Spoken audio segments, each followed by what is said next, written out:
Ooh boy, we live? Looks like we're live. Alright, fantastic. Welcome everybody. It's Fred Fisto and well, you can only see my hands really, but yeah, Fred Fisto in the flesh. I'm not actually a robot, funny enough. And today I'm going to be painting this lad here. Don't know. I'm still sort of experimenting with how exactly cameras work here because despite a fair degree of technical knowledge, I'm kind of a boomer. I don't like webcams. I think this might be a lighting issue now that I think about it. Here, have a look out the window while I move and grab my lamp.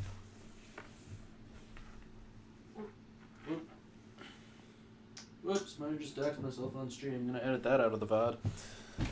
Have a good look around my room. Alright. Yeah, this is the struggle of living in a crappy apartment. There's no good, place to put half the shit I have. Oh dear,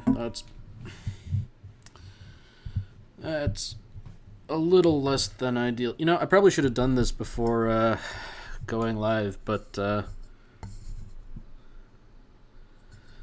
oh well.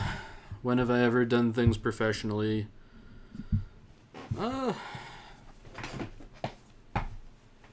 Never, really.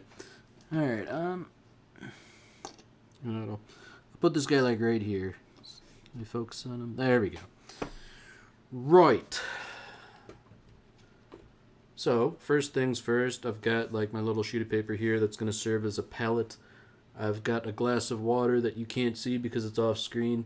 That is for thinning paint and not drinking. Not that I haven't accidentally made the mistake a couple of times. Alright, let's see. Acquire paint brushes. Yes, okay. Alright, got a paintbrush. Just have to readjust my little lap desk. Shake the paint up. I hope you can hear that lovely sound.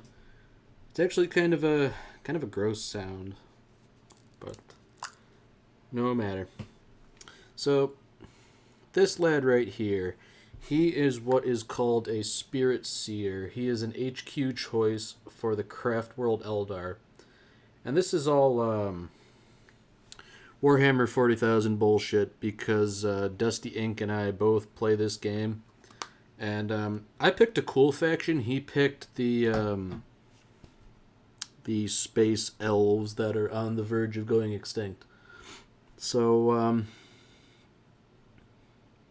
yeah, so we get a little dollop of paint. We mix in a little bit of water to thin it down. And then we just pick this lad up right here. And I'm painting this guy in accordance with Dusty Ink's other dudes that he's painted. They have a sort of uniform color scheme. And I've conferred with him on how this guy should look. So, you just... Man. You know what? I think I'm actually going to move the lamp a little bit. Just... There we go. That might... That make things easier to see? Maybe not. I can see the blue at least. I might have to alter this setup at some point. Yeah, maybe I should strap the webcam to my forehead, because I have to paint in a way that I can see what's going on. Probably not very conducive for you guys in the audience. Don't spill it. Dusty, I'm glad you mentioned that, because I was gonna say a lot of the I can't think of a euphemism, so I'm going to be nice. A lot of the lovely people on Reddit often talk about how they spill Nuln Oil. Nuln Oil being a shade, or a very thin paint used to fill in areas and make them look dark to give contrast. People spill their Nuln Oil, but you have to leave the pot open for it to spill. And I don't do that, so I'm not going to have that problem. But of course, Now that I'm broadcasting myself, I'm probably gonna spill it. A little bit more water. In fact, the only time I've ever spilled any paint at all was thanks to my lovely cat. He was watching me paint as he is wont to do, and I left a paint pot open because the paint was generally pretty viscous. Where even if I knocked it over, I would have the presence of mind to pick it up quickly enough that it wouldn't be an issue. He just swatted that thing over, like right onto my shirt, and the paint in question was meant to represent like blood, so it's got like latex in it, and it dries like kind of like rubbery, and it like glistens because it's like you put it on weapons and stuff, and it looks like real blood. And he got it all over one of my shirts and like a pair of pajama pants, and that stuff just doesn't come out. Like it hasn't like, it's not like rubbery now that it's dried because I washed that bit out, but like it's still stained, and it looks remarkably like pretty fresh blood even months later. So on the one hand, bravo on your paint, but on the other hand, like, man, that stuff really doesn't come out of cloth. That's a shirt that I only ever wear around the house now because it looks like, frankly, like I've been stabbed in the stomach. And, I don't need to unduly worry the public about my health. Should get one of those big tins. Honestly, Dusty, that's not a bad idea. There is a company, I believe it's the Army Painter. That's what they're called. They offer like this big tin full of shade paint, and the idea is that you can quickly shade your minis just by dunking them in the tin.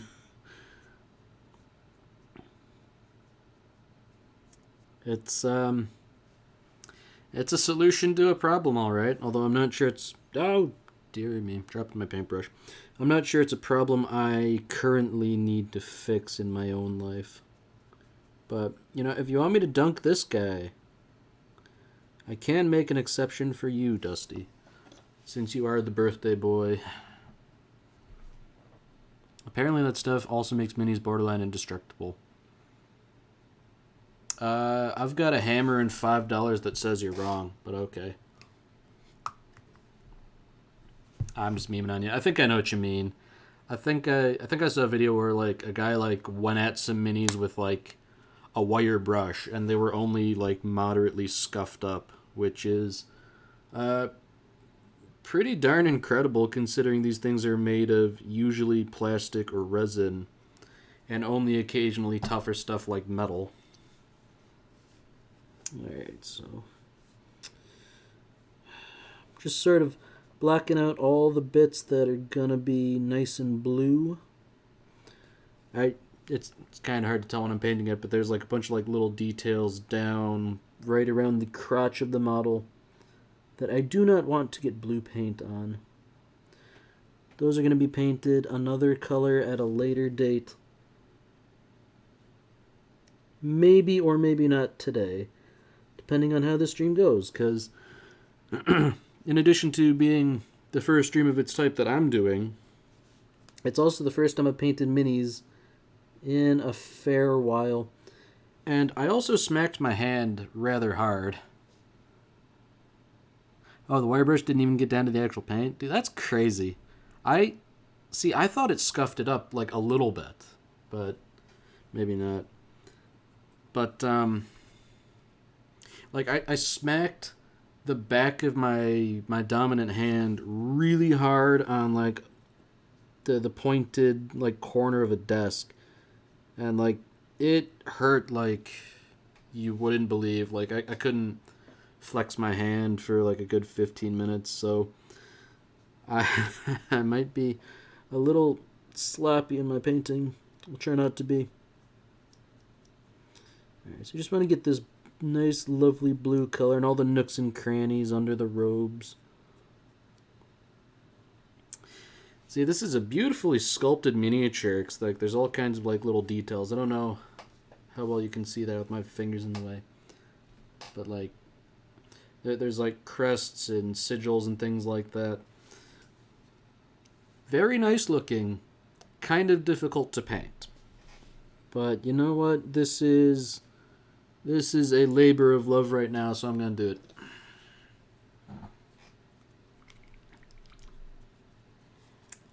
After all, this is for a good friend and ardent supporter, so, you know, gotta paint his minis up nice, because Lord knows he won't do it himself, right, Dusty? I tease on you, Dusty.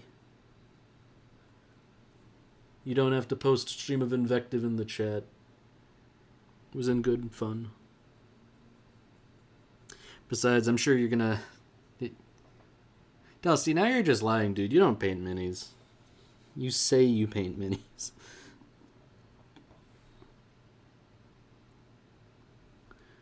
You don't have to lie to everyone on Twitch, dude. Alright. So, just like getting up in there and like the robes in the back.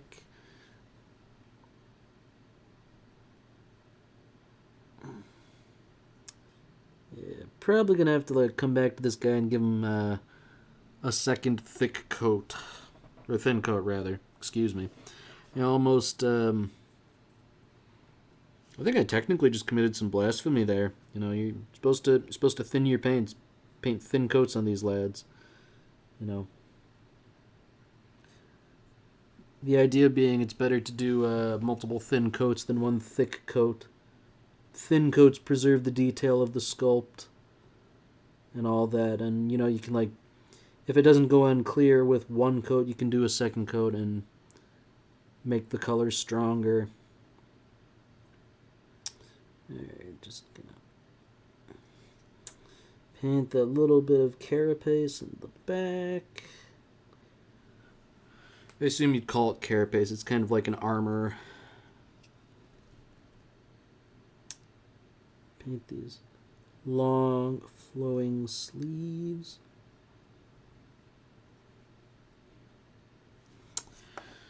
Oh man. Rinse out my brush a little bit.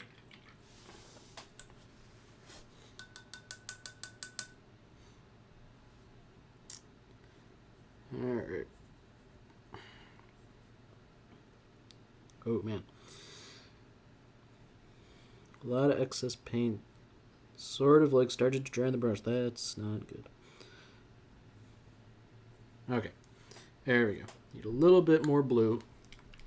Just to get in the sleeves. But part of the issue here is I need to get a good tip on my brush. The brush I'm using is kind of old, so it's seen better days. It doesn't always retain its shape. I'm sure there are ways to fix that, but I'm not actually much of an artist. I just paint minis. Not even particularly well, mind you. Alright, oh dear. Okay, so we're just gonna have to get a little creative in how we approach those sleeves. Because you have to sort of like go behind this flapping bit there that I want to paint a different color. I mean, it's not the end of the world if I get a little blue on it, but I will be displeased with myself, and that's the important part.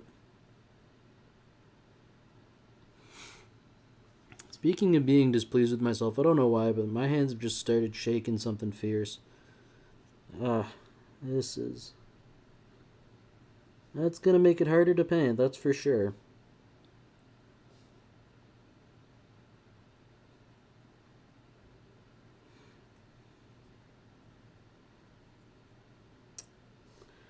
Okay.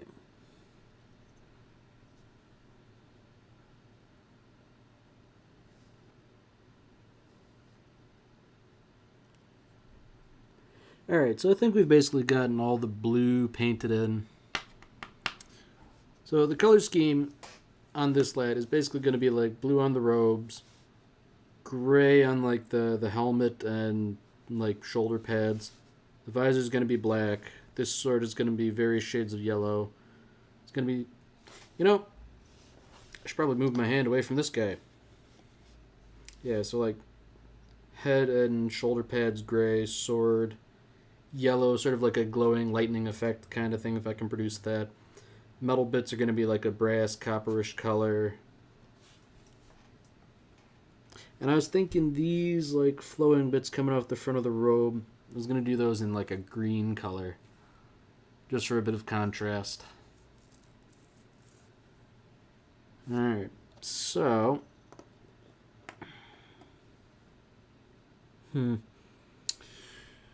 Wondering about how I should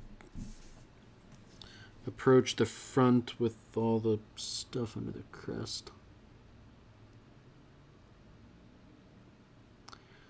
I'm wondering if I should just go like all whole hog, paint everything blue, and then just do the metallics over it, because I think that might be easier. Because like all the crests on the front are going to be a metallic color when I'm done.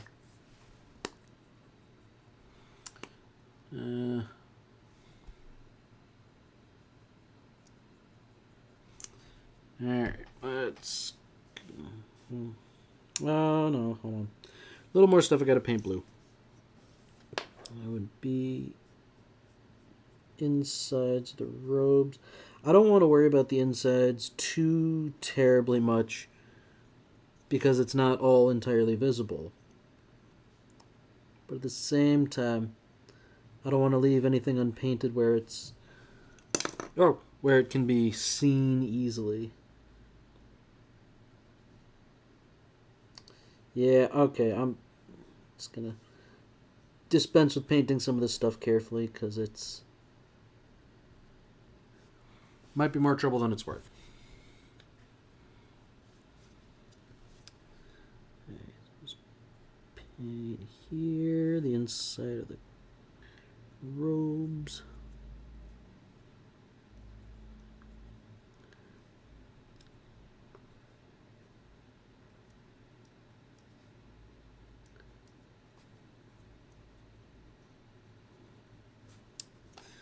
And a little bit here.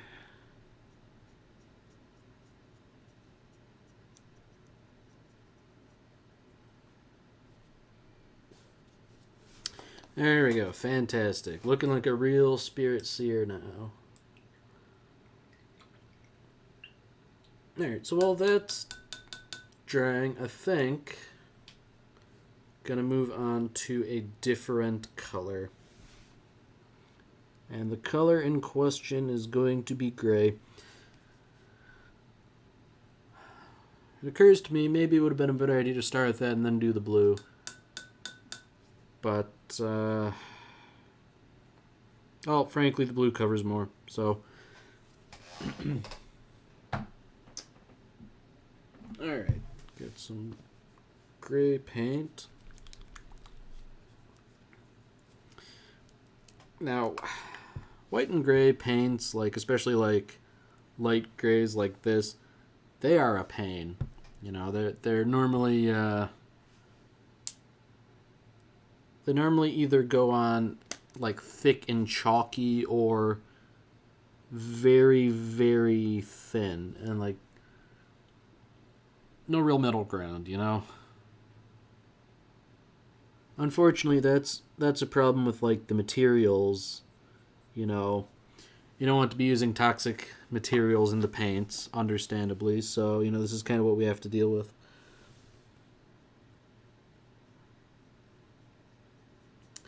The other problem is that when I primed this guy, I primed him white. And I figured white would be best since I was going to be applying lighter colors to him. But at the same time, it's kind of hard to tell what I've already painted gray.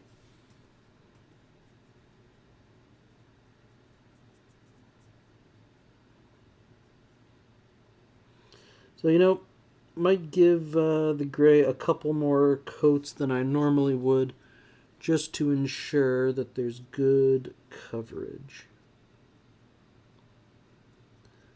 Because there is very little worse than thinking you have everything covered painting everything, shading, doing all the highlighting and all that business, and then finding out, oh yeah, there's a spot where the primer's still showing. Whoops. Because it's very hard to get that up to scratch with the others and make it look natural and not stand out like, oh yeah, that's a spot you forgot to paint. Unfortunately, I speak with a bit of experience.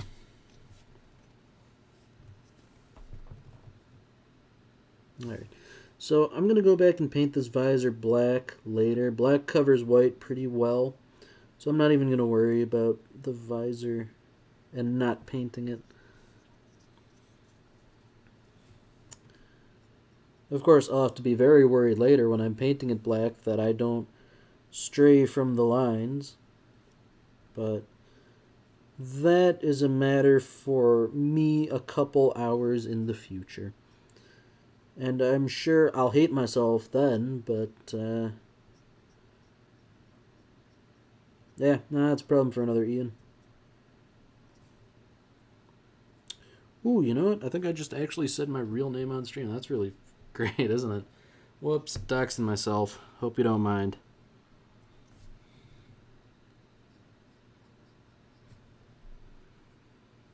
So while I'm actually showing bits of my actual self on stream, you guys want to see my address too? I can take the webcam out and show you.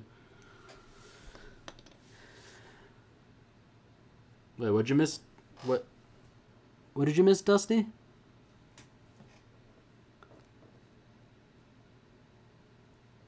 If you're referring to me doxing myself, I just said my own name. That was all. I was joking and saying I could go outside and show you my address. Obviously, I won't be doing that, but I could.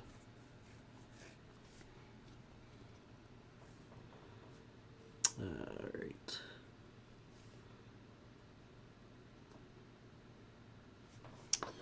And it is getting harder and harder to keep a fine point on this brush. And unfortunately, this gray paint dries out pretty quickly on the palette. Again, I think that's one of the material properties of it. There's not much that can really be done to avoid that. Alright. Get a good tip. It's a reasonable tip. So you need to be very careful not to paint over any blue. Yeah, and all these Eldar models look really nice. There's so many fiddly bits and crevices and collars and little things like gems and runes on them. It's like all these details are a nightmare.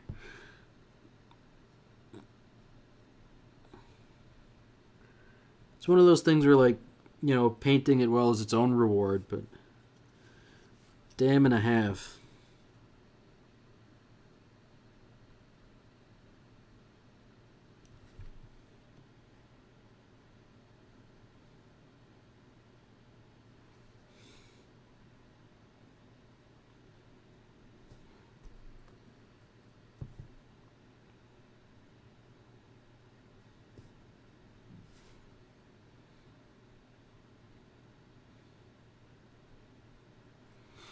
Okay, so probably hard to tell, but the gray is mostly done.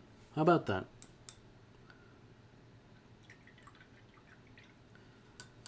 Man, I've only been streaming for 20 minutes. I'm making fast work of this guy. Of course, at this stage, I'm only doing the base coating, which is reasonably straightforward.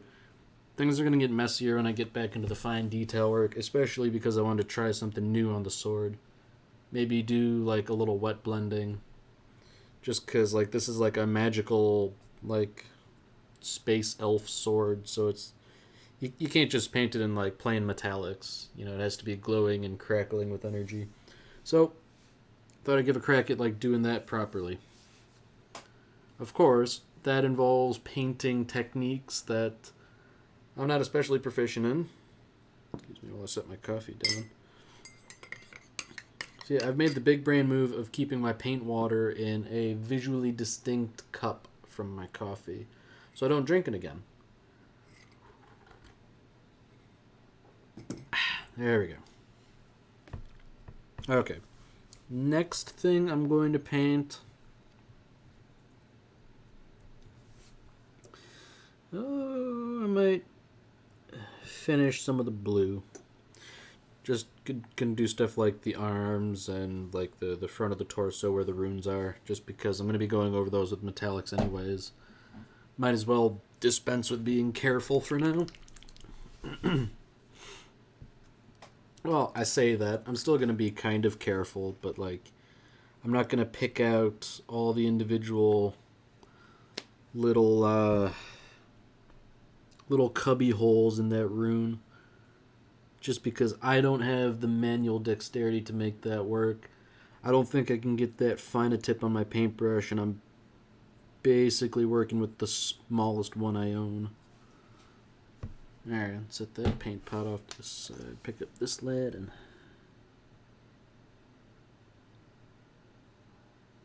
just going to make sure the paint gets into all the little recesses,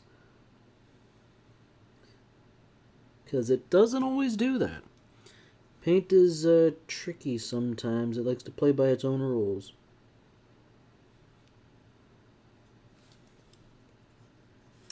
It's probably like classified as a non-Newtonian fluid or something for all I know. Wouldn't that just be funny? Well, actually it wouldn't, because it would make them harder to work with. But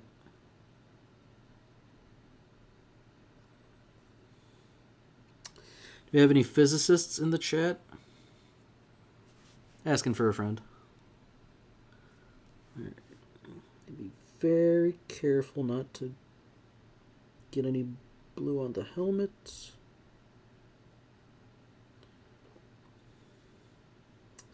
There we go. See, I told you I have fine motor skills. I can do this. There we go. Just have to paint these runes on the side. See, I just pretend to be a robot in chat. I'm actually a human being.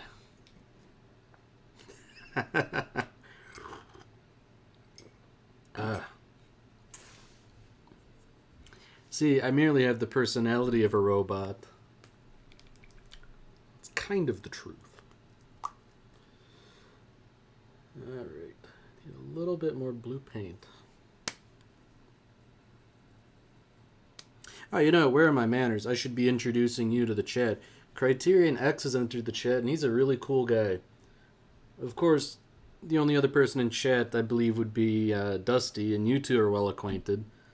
But just in case there happens to be a passerby, Criterion X is a cool guy. He streams a whole variety of things. Let's see, he's doing the new Kirby game, he's doing Super Mario RPG, and Breath of the Wild. Shut up, you. You're a cool guy. If you weren't so cool, then why do I hang out in your stream all the time, huh? Bet you don't have an answer for that.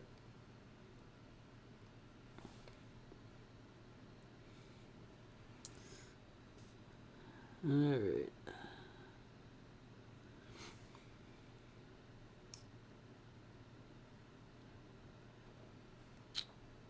Ooh, it's begun. I've started getting paint on myself. That's how you know you're doing serious work. Gonna touch up a little bit right there.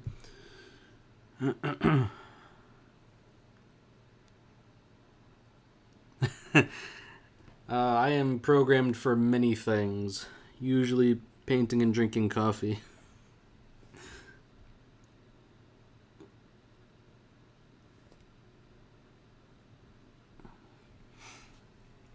You know, I don't know if I've mentioned this before, but I was actually toying around with seeing if I can get my little avatar to talk, to like move its mouth when I speak.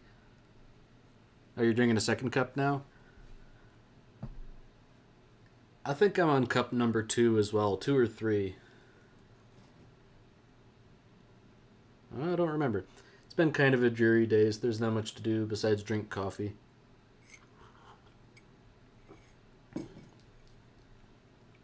But like, I've just been toying around with the idea, like kind of like as a VTuber thing, but like really simple. Because like if you see my avatar, it's got like the colon, the caret, and the closed parenthesis.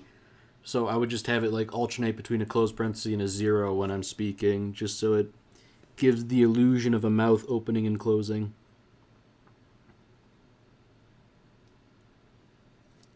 Like I guess the only real issue is that I don't know if my computer can actually handle some kind of program like that, because like I don't want to talk down on my computer, but like I kind of bought it out of necessity because my previous laptop, like the Windows Update bricked it. Like it was foobar.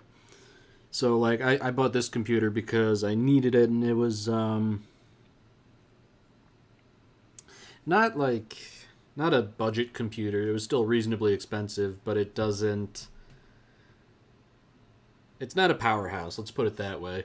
Because I actually did stream Hollow Knight for a little while. This was like a considerable while ago. I think before I started watching you, Criterion, actually. And I kind of stopped doing that because I realized my computer could only handle either running Hollow Knight or streaming, but not both. Are you struggling with your fan? Oh, excuse me. For what it's worth, I haven't noticed any fan noises in your stream or anything.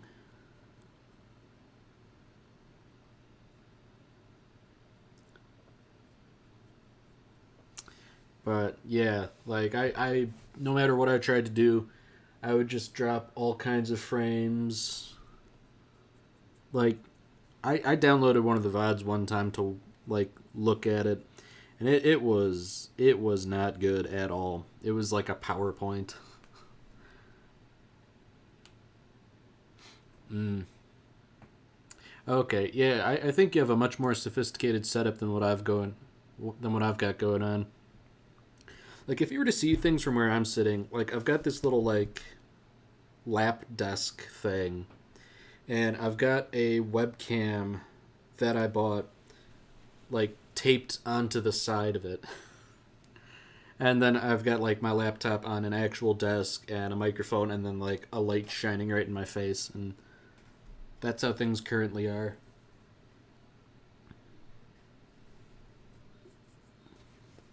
I don't want to jinx it, but normally like my cat comes by to jump up on the desk and he hasn't done that.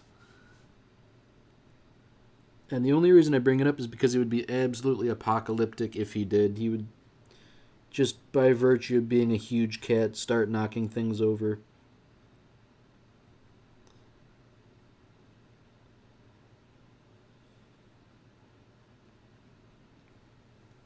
But yeah, I've fit a surprising amount of stuff on this little tiny desk.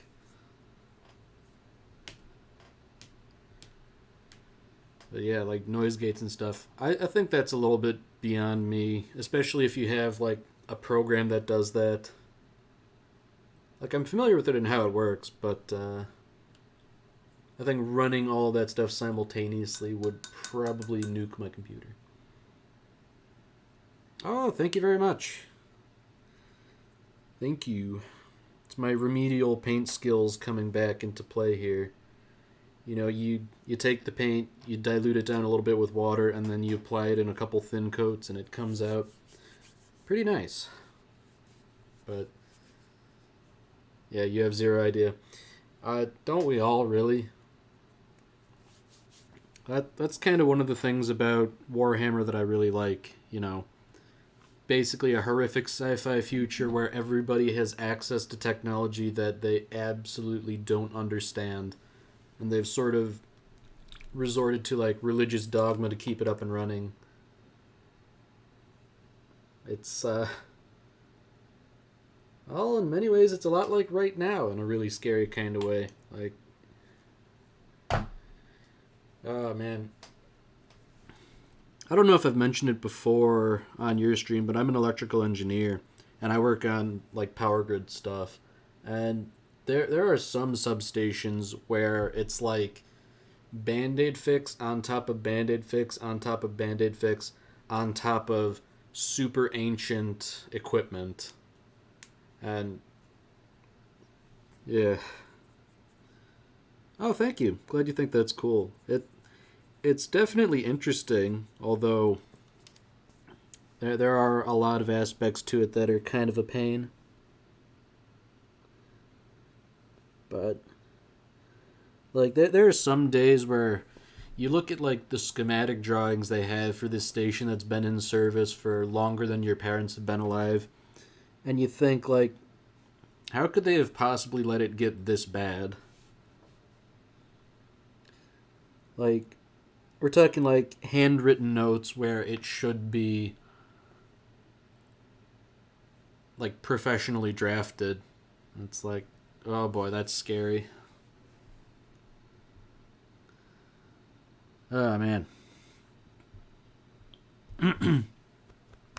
Ah, excuse me. But enough about that. More about Warhammer.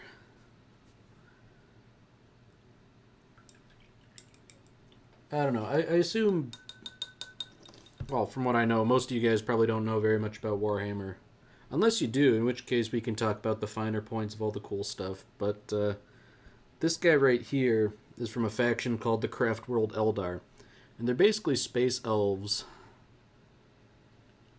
Ooh, inspecting New York infrastructure. Dude, you don't want to know, man. I don't have much personal experience with New York's infrastructure, but I'd imagine it's pretty bad basically everywhere. Like, I know. Yeah.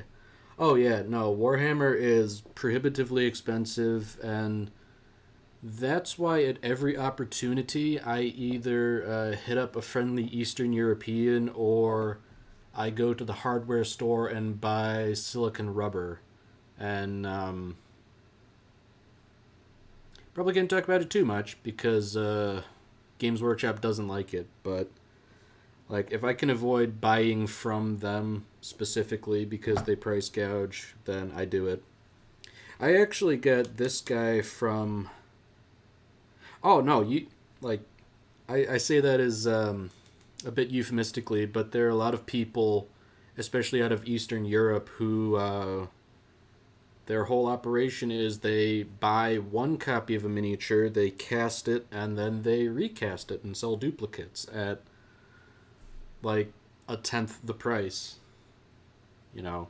And the sad part is, like, some of them, their quality is absolutely comparable, if not better in some cases. Because, like, Games Workshop, here, I'll show you an example. Like, we got this guy right here. So he's a space marine. He's a named character called Pedro Cantor, chapter master of the Crimson Fists. And this is a resin miniature. I haven't painted it yet, but I've done a fair bit of like fixing and cleaning it up, because like if you look and see, there's all kinds of like little details on it. But when I got the miniature out of the package, there were things like this banner pole was bent. There were lots of like little stubs and things from where the mold channels the resin, like a lot of like bits and things that have to be cleaned off. And this is like, this came from them basically, Games Workshop. But I've gotten other miniatures cast in resin from I forget which country specifically, some country out in Eastern Europe, Lithuania maybe, and the resin was of higher quality, and I had to do less cleanup to get it into presentable shape, you know, because like when you get a miniature, like you have to clip it off the sprue first of all, and then you have to clean up like the little bits of leftover material from where it attaches to the sprue, and then you, in some cases, you have to scrape off mold lines because like normally they're made with like a two-piece mold, and so that place where the two pieces of the mold come together, it's not always perfect because, you know, they're manufacturing how many thousands, So sometimes you have to like scrape that down a bit to make what should be a smooth surface actually smooth. And so like that mini I just showed, like that was a comparatively good mini that, there wasn't much cleanup for what it was. But even so, like the bootleg stuff I've gotten required far less work. And I think some of the issue is for Games Workshop. Like part of it is they've had these molds for like 20 years. There's no sense in getting new ones, because like the old ones still work just fine. Or it's for miniatures they don't sell that much of, so it doesn't make sense to cut a new mold. But on the other hand, there's still like some fairly common stuff that's only in like their crappy resin. Like I know they've been going to an effort to try and not do that, or to try and get rid of old resin models, but like it's a slow process. Like Dusty can tell you, because considering he plays Craft World Eldar, a lot of their stuff is still fine cast resin, and they often get the short end of the stick, even considering fine cast resin. All right. So enough blabbing, a little more painting. I'm going to put in a little bit of green on these flowing bits on the robe.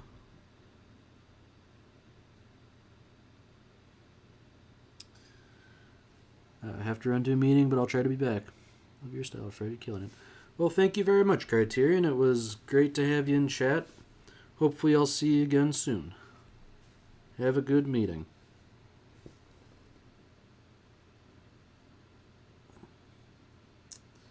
Alright. Whoop.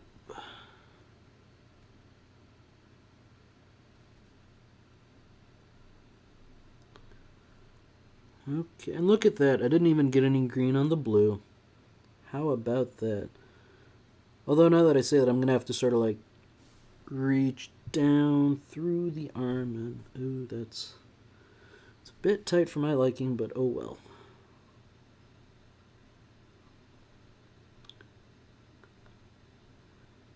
I can always touch it up later.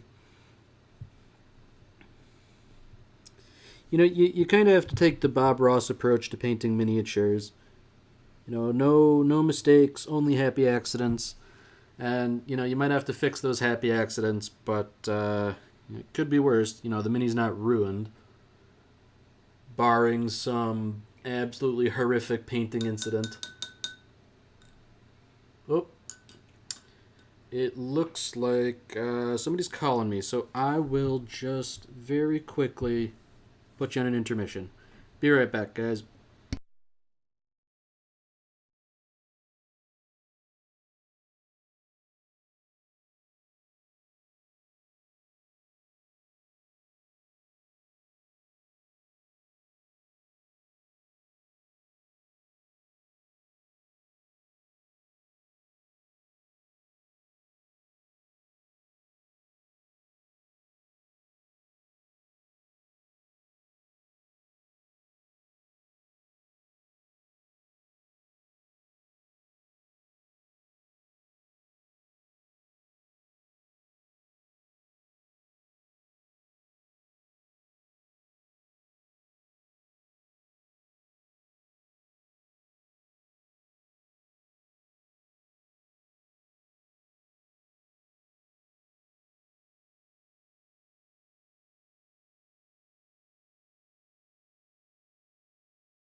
Alright, ladies and gentlemen, I have returned. Sorry about that. Oh, oh boy, I was talking earlier, man. It's a good thing my cat isn't bothering me, but started doing it now. He wants to sit on my lap. Sorry, buddy, I'm painting minis. I know you like Warhammer, but you can't help, dude. You're not as helpful as you think you are. Yeah, you know from first-hand experience, Dusty, how rambunctious this cat can get. But yeah, Criterion stopped in, and I assumed you were just lurking. But yeah, shame you missed him. Hopefully he'll be back in time.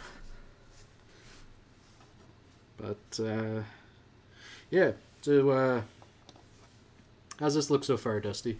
I don't know how well you can see like the contrast of the colors, but I've got blue and then green. Oh, you have to leave? Oh, damn, that's a shame. Well, I wasn't planning on painting super long anyways. I figured this would be a test stream, but glad you like it so far. Yeah, at this point I'm just sort of blocking out all the base colors. Quick question for you. This guy's got like a little sash around his waist. I'm thinking of doing like the same green as these little tassels here. What do you think about that? 'Cause I'm thinking that might be a nice bit of contrast too.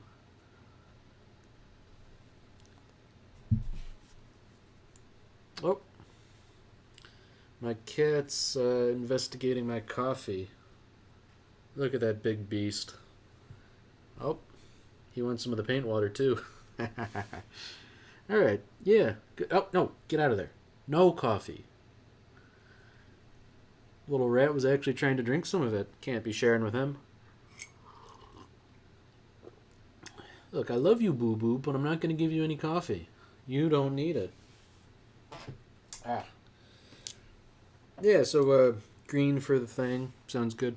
Another question. I didn't realize that this guy had a little holster for a shuriken pistol. I'm thinking like brown leather on that. What say you? Because, like, I don't know, like, do the Eldar use leather? Like, I mean, Dark Eldar obviously do, but that's under a different context. Okay, so like brown leather. Alright. Sounds good.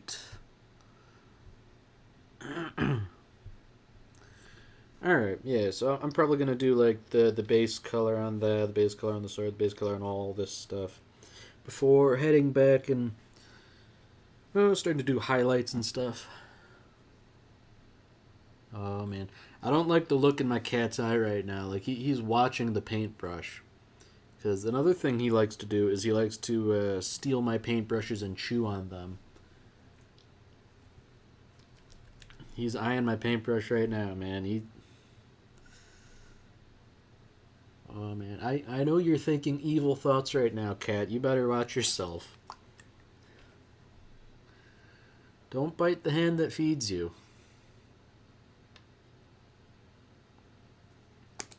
Oh, I only tease. I love this cat. He's a good little companion, right, buddy? Yeah, you're a good boy. Okay, back to painting in earnest. Water in my brush to thin the paint down. Nice and thin. Okay. So the tricky part here is I have to work around like the little thing I just painted, not the sash. But I don't know what you call it. Like these little things coming out the front. Like they almost remind me of those things you get when you graduate college and you're in a fraternity. It's like a thing like scarf maybe? I don't know. I wasn't in a fraternity, so I don't know. And even then, I'm only tangentially aware that the stupid hat they make you wear is called a mortarboard. So, whoops.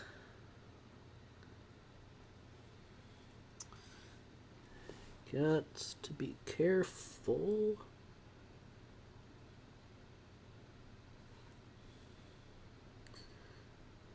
I'm thinking maybe it was a little mistake to paint the green this early. Just because I know this green is a really thin color, so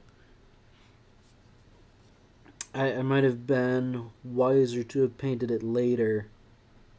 So that way I don't have to worry about getting other colors on the green and having to fix that, because I think that might be harder to do than if I just painted everything and then applied the green. Once again, we live and learn, because, I play Imperial Guard and Space Marines, and in both cases, their color schemes, for me at least, are pretty simple. On the one hand, we've got the Crimson Fists. Their armor is dark blue, and they paint one and or both of their hands red in accordance with their rank within the chapter. And for the Guard, I play a Talarn armored regiment, which means all tanks, sort of like... Good lord, is that my fire alarm? Scared my cat. It's okay, buddy. I'm not lighting any fires in here. Oh, man, thump. Scared him right off. What was I saying? Talarn armored regiment. So it's like kind of like a tan color with camouflage painted on in the form of brown and green. So it's like, fairly standard like army stuff. You can sort of like get messy with camouflage since it's supposed to make it look, well, camouflaged, You don't have to be as neat and precise as with the Eldar, who have all these little runes and things, which, while they look very nice, they're rather difficult for people like me to paint, those of us who aren't blessed with superior fine motor skills. So I'm going to do... I think I've gotten like all the blue done for now. I'm going to do the yellow on the sword. Now, yellow is traditionally one of those colors that everybody hates because it's so hard to paint. I haven't really had that issue with it, because like with a lot of people, they need to do like coat upon coat upon coat to get like a strong yellow. But like this yellow paint here, I haven't had any issues with it. Like, I've painted over black primer with this paint, and yeah, it was a bit of a pain, but like could have been considerably worse. I only needed like the 2 thin coats to get decent coverage, and then I did a third one for good measure to really get that nice rich yellow color. It's been a while since I used this pen. I'm going to have to shake it really hard. Don't know if you can hear that pattering outside. I think it's starting to hail or something, or like freezing rain.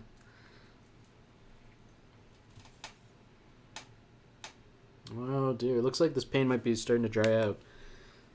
That's unfortunate. Checking around to see if I have anything to stir it up with that's not a brush.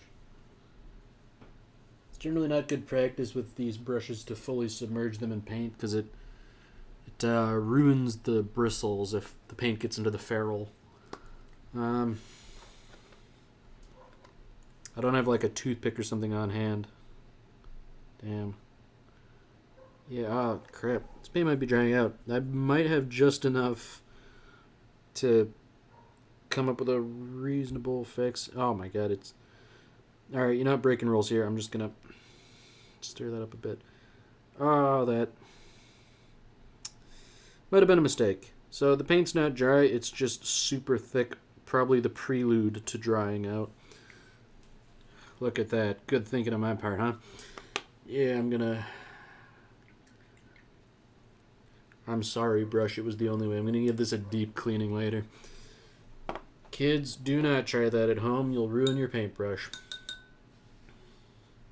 Fortunately, I happen to have like some industrial strength, like paintbrush soap, that probably wasn't made for the miniature painting application in mind, but nonetheless, I have been told works wonders.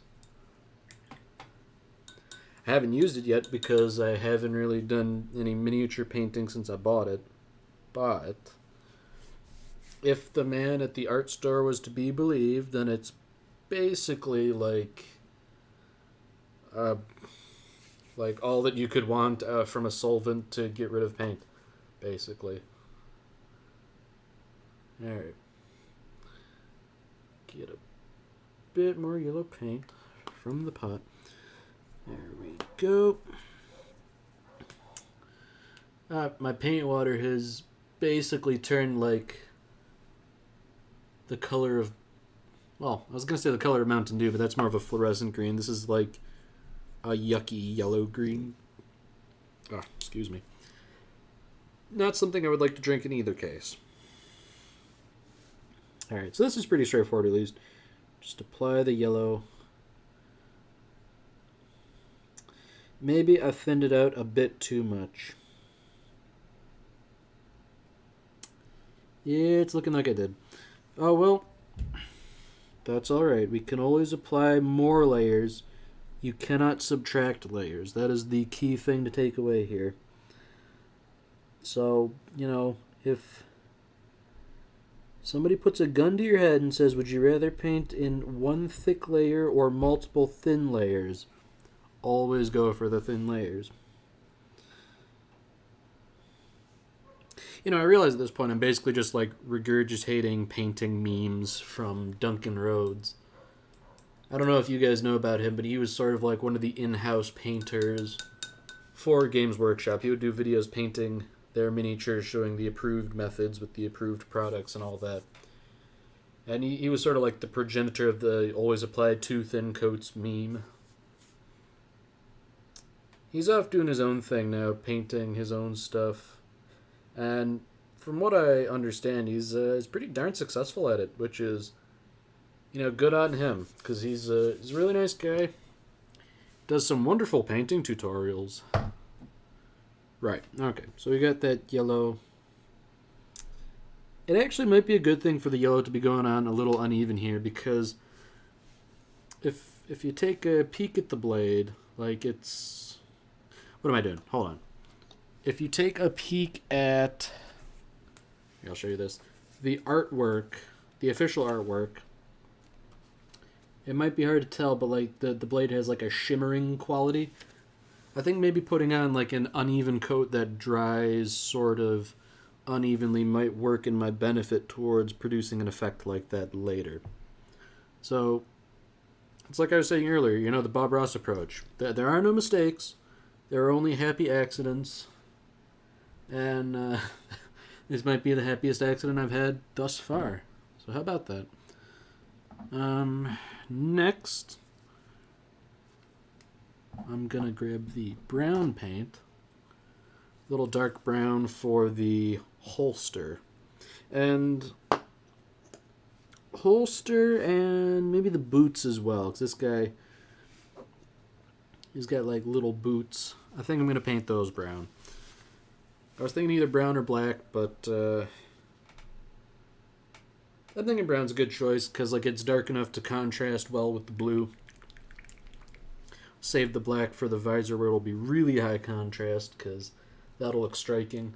I've got a special wash that'll give it a glossy finish that I think will look really, really nice on that blank visor. Alright. Alright, so get a little dollop of brown paint.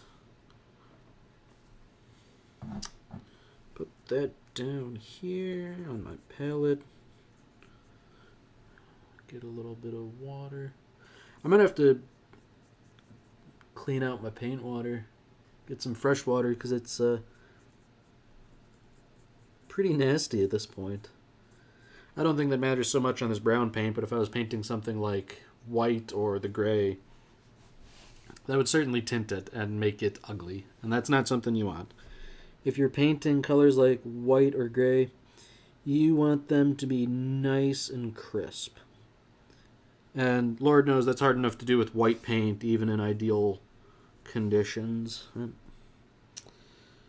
My brush doesn't want to retain a fine point.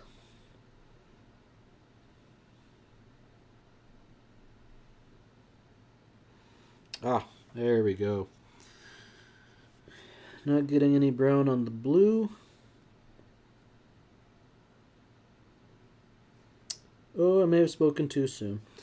Well, that's an easy enough thing to fix later.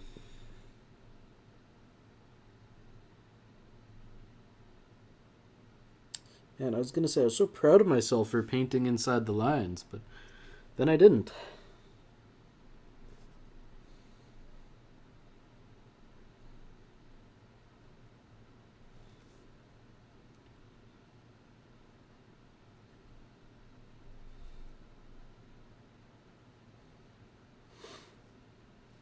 Alright, so at this point, I'm thinking Dusty has left for class. And that's kind of a shame because, one, he's fun to have in the chat since I'm painting something for him. And two, I was going to ask him another question.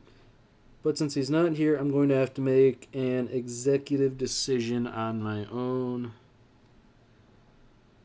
Albeit one that's pretty well founded. So, don't know if you can tell, but in that little holster on his back, it's a holster for a sidearm. There's a little pistol butt hanging out there.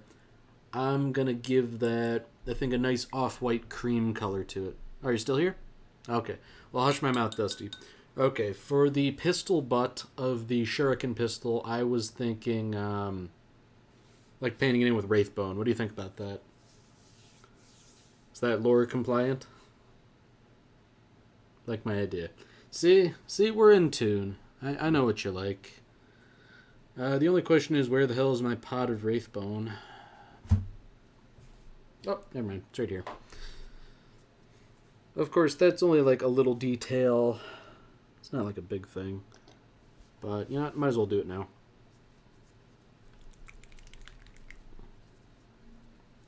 Wraith Bone's like this nice off-white cream color. And the paint is named after a substance that the Eldar use frequently. It's sort of like a psychoactive, sort of like bone ceramic material. They build all kinds of stuff out of it. It's really durable, really tough. They can, like, make bodies of it that the dead can inhabit to continue to fight on, even in death.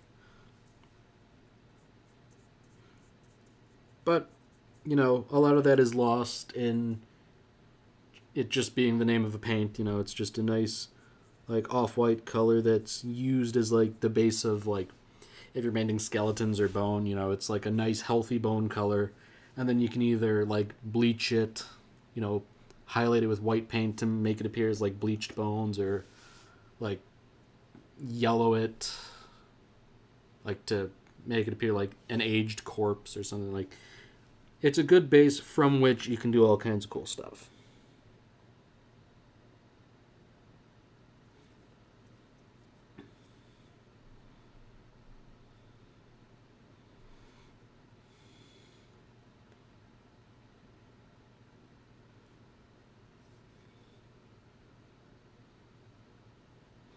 Only problem is I've got a little dot of blue on there that's bleeding through, so I'm going to have to come back and give that a second coat later.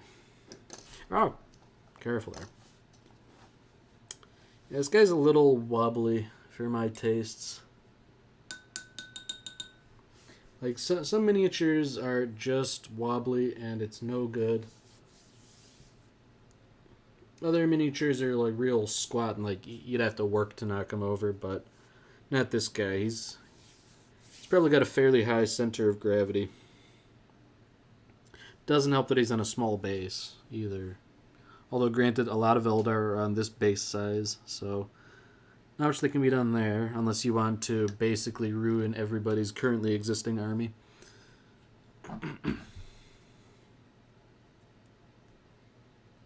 Alright.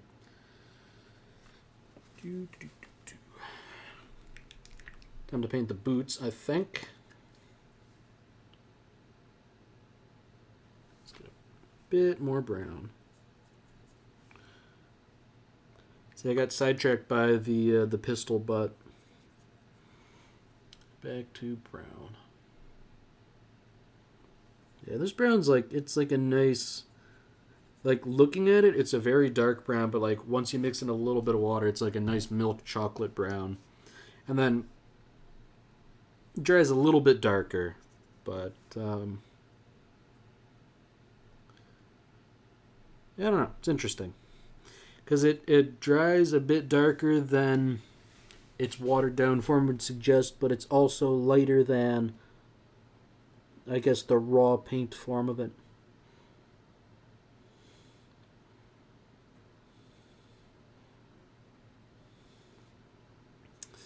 Alright, make sure that boot is nice and painted all the way around. Paint this. And we can afford to get a little bit messy with the base too, because once this miniature is painted, I'm going to base it. Probably in mud, because that's how the other miniatures in Dusty's army are. It's good for them all to match. So we can afford to get a little messy, because that's going to get covered up later.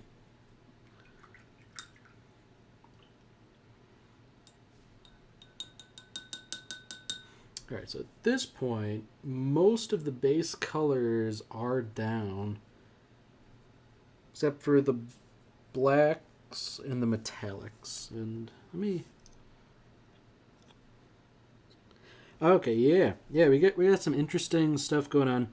Don't know how well you can see it, but on the sword, like, you can tell that the color's a bit more saturated here than it is here, and that's because the paint was too thin. So that may be a bit of an advantage later if I can sort of accentuate that with lighter shades of yellow and even white to like show it's like a crackling power field around the sword. This might inadvertently become really cool and make it a lot easier for an amateur painter like me to make something look really cool. So wouldn't that just be the best possible outcome? Right, so next, I think I'll do the metallics. I'm gonna do like a... pop that open. Man, some of the paint is drying on the rim and sort of like sealing it shut. It's such a pain. I noticed that, for me at least, tends to happen with metallics. Like they do that. And they sort of like seal themselves shut. It's a pain. So this color, like it's described as brass, but it's... I don't know if I necessarily call it brass, because when I think of brass, I think of brass instruments, which are normally more like a golden color. And this is sort of like... probably more like bronze, I would say, to be honest. You guys can be the judge in a minute. So at some point, I'm going to go back and paint all the runes in this same color, but for now, I'm just going to be focusing on the staff.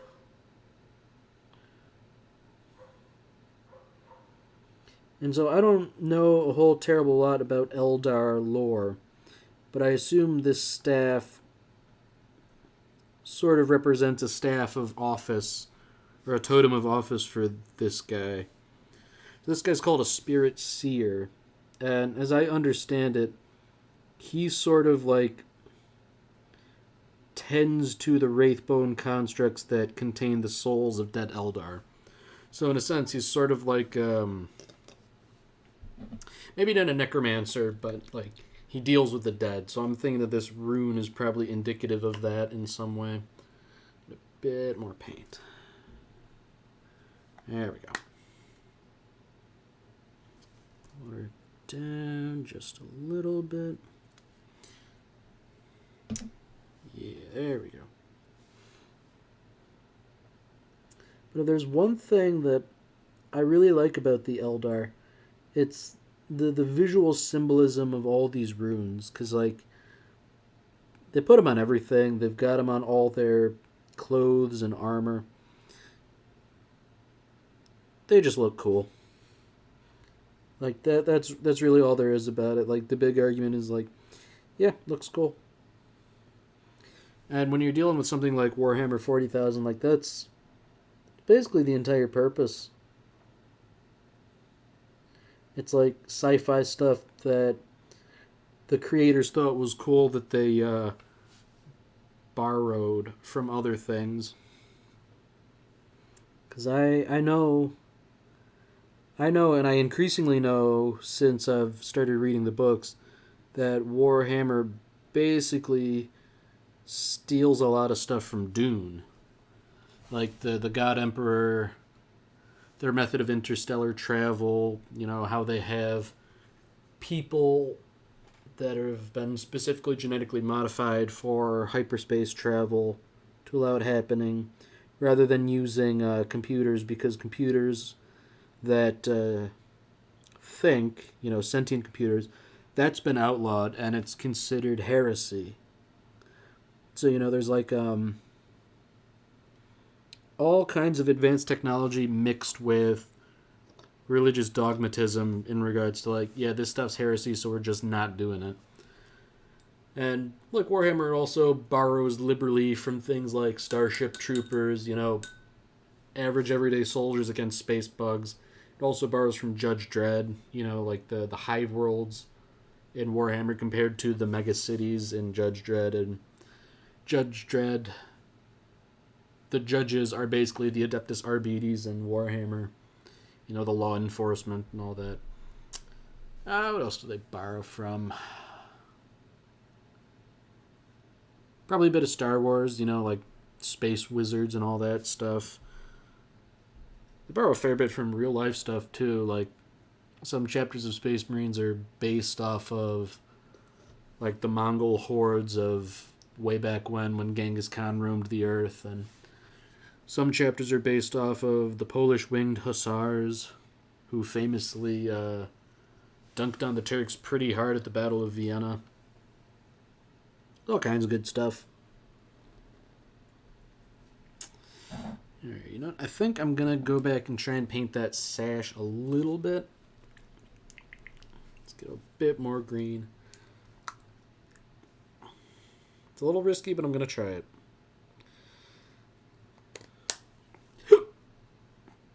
Oh. Excuse me.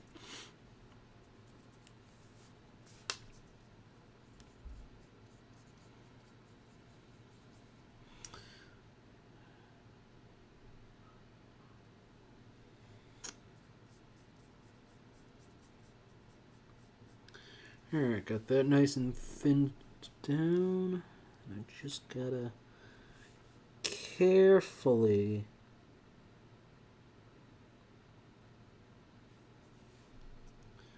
drag my brush across that. It's a real challenge to like paint and then show this off to a camera. This is like, there is a definite skill that goes into this that I don't think I really have.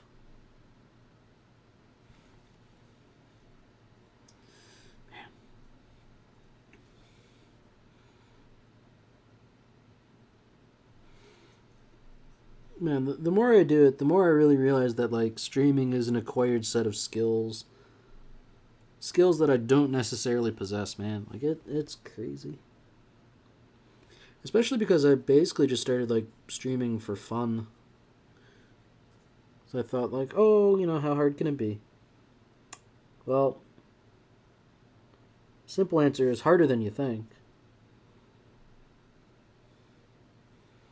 Alright, there we go. I think we got that sash nicely painted in. Might need a bit of touching up later, but that can be tomorrow Ian's problem. Oh, did again, dox myself. That can be tomorrow's Fred's problem. Tomorrow Fred's problem. It doesn't sound right no matter how I say it. Oh, man, I'm just dropping the mask at this point. I am not really Fred. Okay. Time for the black paint. I'm just going to go on the rest of the staff and the visor. Now, the trouble about... Is that the black paint? Yeah, that's the black paint. Trouble about this is that I want to be particularly careful with the visor. Because if I get it on the gray, it's going to be very hard to get the gray back to being gray and not showing black through it. So I really want to paint inside the lines here very carefully.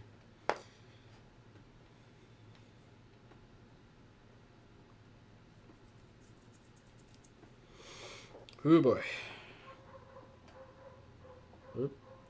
Don't know if you guys can hear that, but that dog is barking something fierce.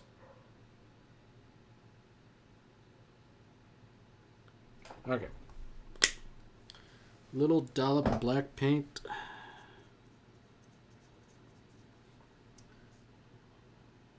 Roll that down a bit.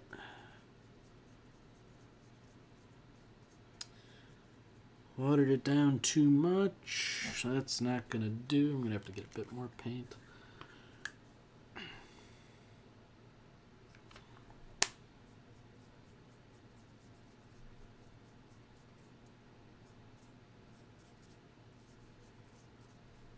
Okay, I think that's better.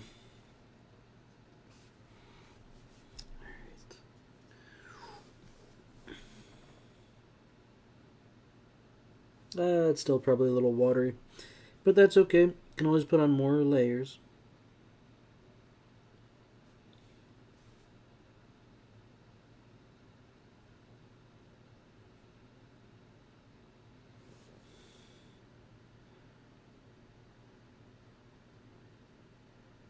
Wow, don't know if the camera's picking it up, but my hand is trembling something fierce. Wow. Okay. Try and give you guys a good angle of this.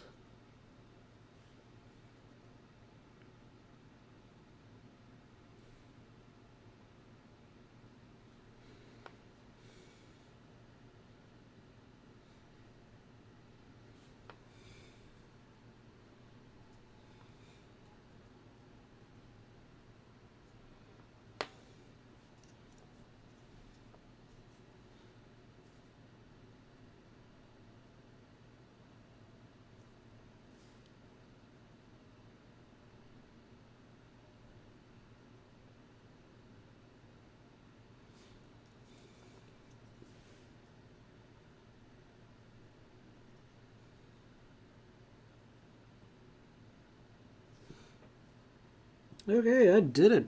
I painted inside the lines. How about that? Yeah. Of course, I'm going to have to give it a second coat to get like a really strong layer of black. I was deliberately light on the black because, you know, if I did make a mistake, it would be really hard to undo. And oh dear, are we dropping frames? What's all this then? Oh dear. Hope I'm not dropping too high. I'm sure this will sort itself out. Okay. Now time to paint the black on the staff.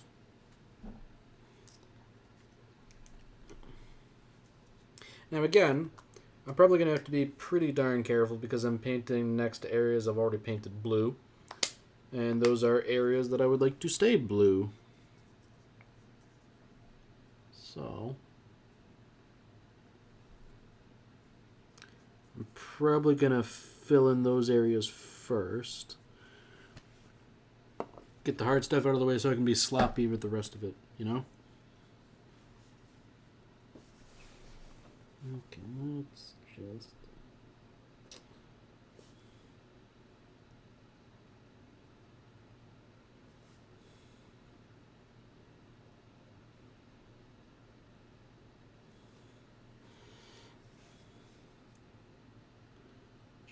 Just very carefully, there we go.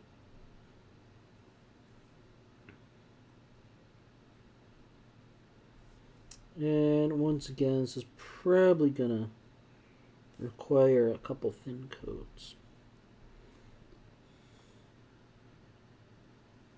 Oh, it looks like I missed some of the brass stuff too. That's unfortunate, but not entirely unexpected. I find painting metallics, I find it much easier to miss when I've not painted the primer properly.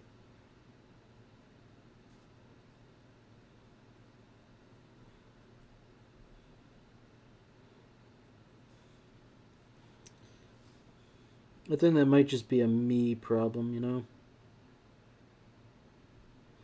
Of course, it's also probably tangentially related to having primed white.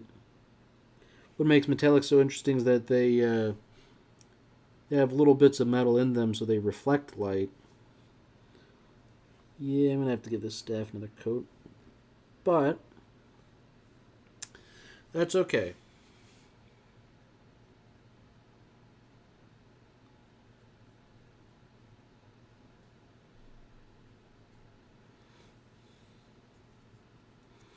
Just want to make sure I get it all covered the first time, at least a little bit. There's some bits hiding. Oh, that's in a very tenuous area. Don't know how much I want to brave that. Oh, my... Am I dropping frames again? Oh, dear.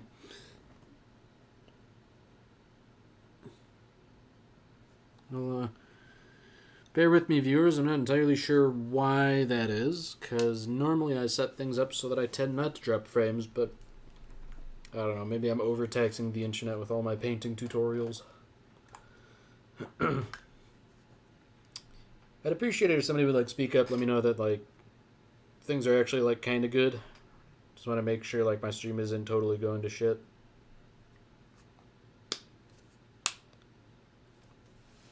I mean, you know, on the other hand, don't feel obligated to speak up. You know, you don't have to, but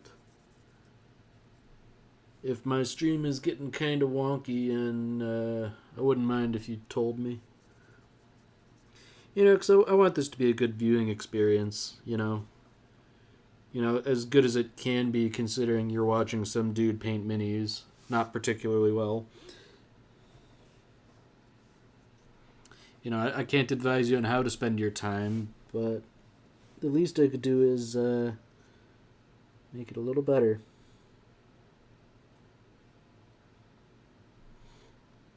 Alright.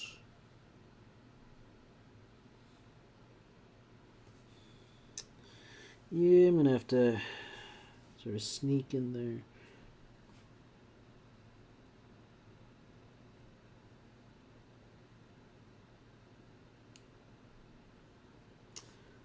Did I get any black on the green? Doesn't look like it. That's a miracle. Oh, Ultragenic, how's it going? Haven't seen you in a while. Not since Critters Chat the other day. What's going on, dude?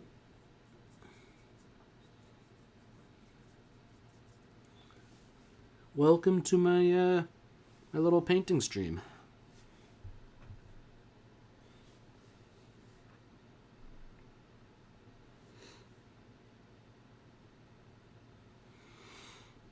Well, chilling, lurking, and working.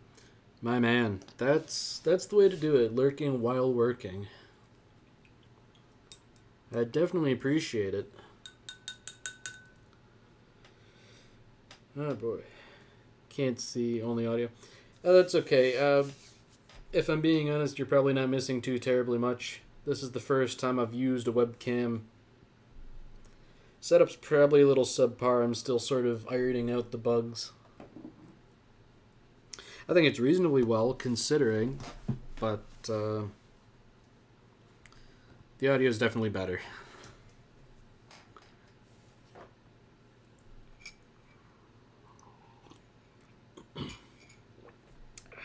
Alright, so I think most of the base colors down.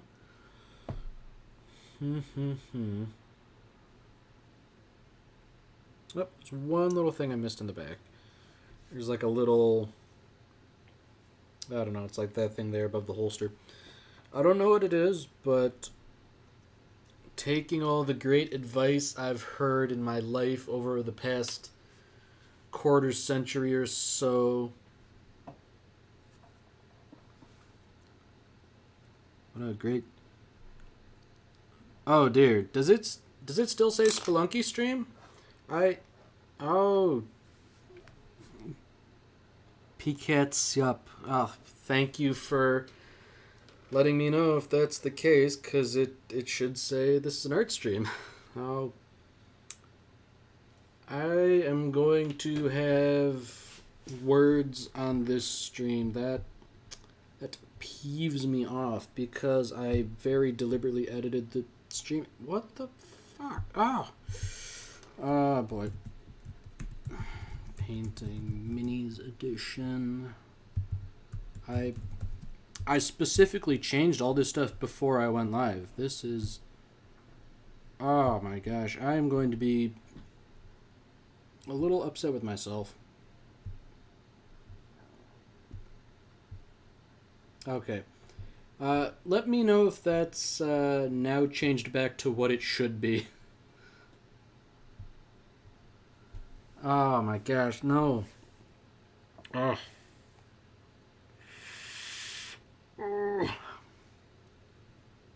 I am very sorry. I'm actually using Streamlabs. But, yeah, it is April Fool's Day right now, but this isn't a prank. This is supposed to be serious.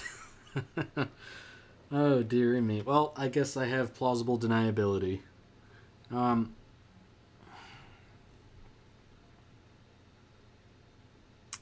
Yeah, so, to answer your question, Ultrajonic, this is actually a miniature for Warhammer 40,000.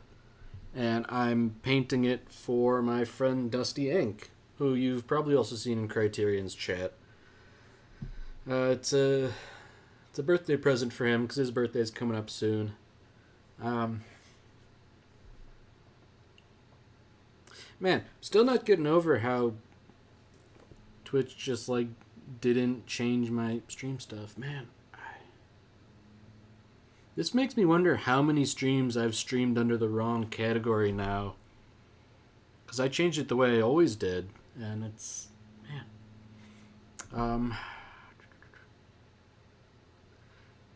Yep, it's a tabletop war game. And Picats, yep, I've never played Second D4. I'm not actually sure what that is.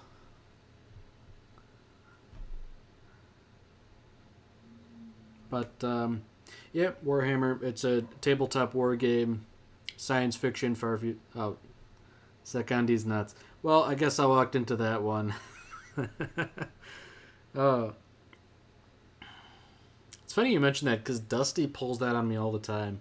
Like, I tried to get him with a Ligma joke. Like, he was, like, going to class, and I was like, have fun learning about Ligma. And he's like, yeah, Joe does a really good job teaching. And I was like, oh, who's Joe? And... You know, naturally, Joe Mama walked right into it. You know, I probably should have expected that, given that it's April Fool's Day. I've already been subject to a number of pranks. Oh, dear. Okay, so back to actually painting. Right. Second coat time. Gonna put on a bit more metallic stuff just to paint the parts I missed. Yeah, oh, like, absolutely, man. I walked straight into it. I didn't see it coming. Couldn't even be mad about it. It was so masterfully executed. Have I ever made tulips? I don't know how to answer this question. It still says Spelunky. Bugger. Okay.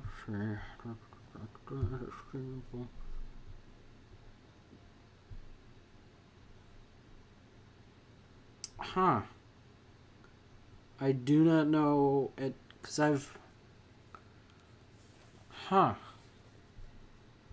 Because on my end it says, like, the category is art. You're gonna need tulips for these nuts. I figured that might be the joke. Okay, it does say art now? Alright.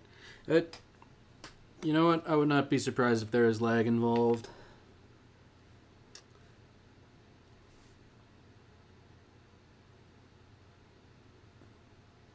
Now, you may have noticed, but I'm not exactly a professional streamer. As a matter of fact, I'm sort of doing all of this by the seat of my pants.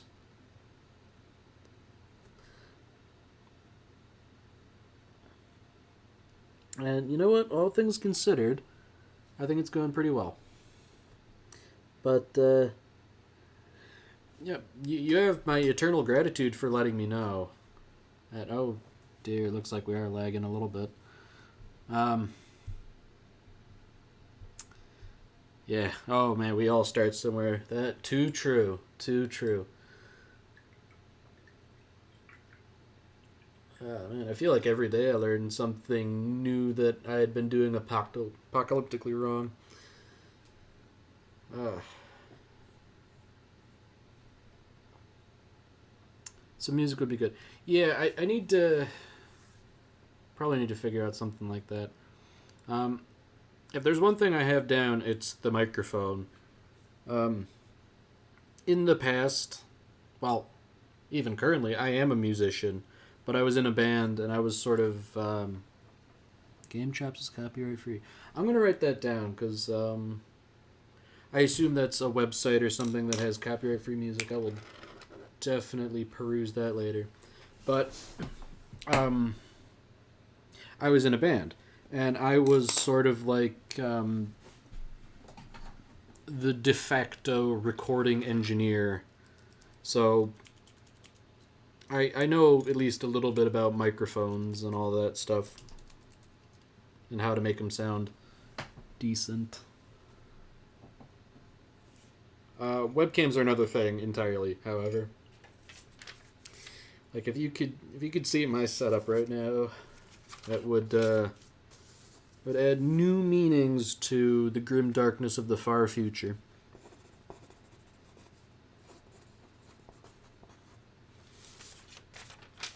Yeah. It's a YouTube channel with the 24/7 live stream. Okay. All right. See, I think the way I might have been going about this the wrong way. I was thinking of finding some like native music that I could download and then like run it in the background of my stream through Streamlabs or whatever. But I think you might have the better idea. The problem is like my computer. It's not bad.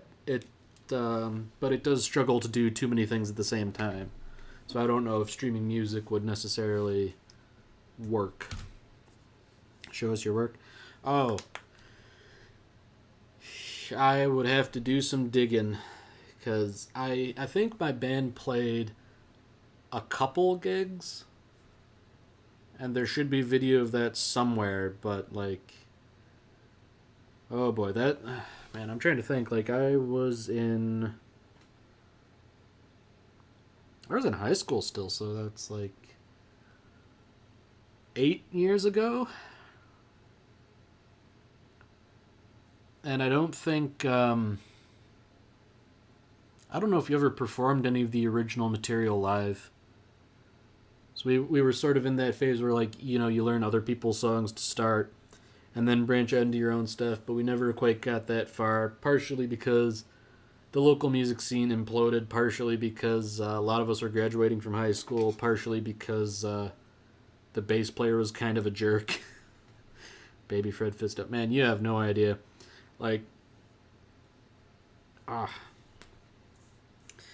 In some ways, the less that's said about it, the better. But on the other hand, this might be a cool thing. Could see me playing guitar. Oh man, I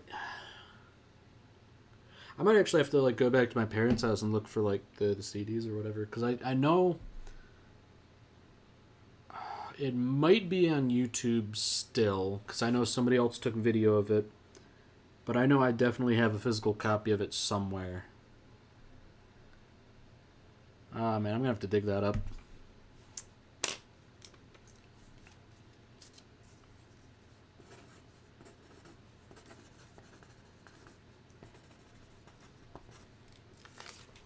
Yeah, baby Fred Fisto's right. Like, man, it's weird to think that like all that stuff was coming up on a decade ago. Life has certainly changed in the meantime, that's for sure. Man, I used to be able to sing and play guitar at the same time. I don't think I could do that now. Like that's definitely a skill that takes a lot of practice. Oh man, time does not stop. And like that's one of those things. Like you don't always realize that your skills are atrophying when you don't practice them. Like I was never super great at guitar or anything, but I'm sure I'm nowhere near as good now. Just because it's still something I enjoy doing, but it's not something where I practice with a couple other people in a basement for a couple hours every week.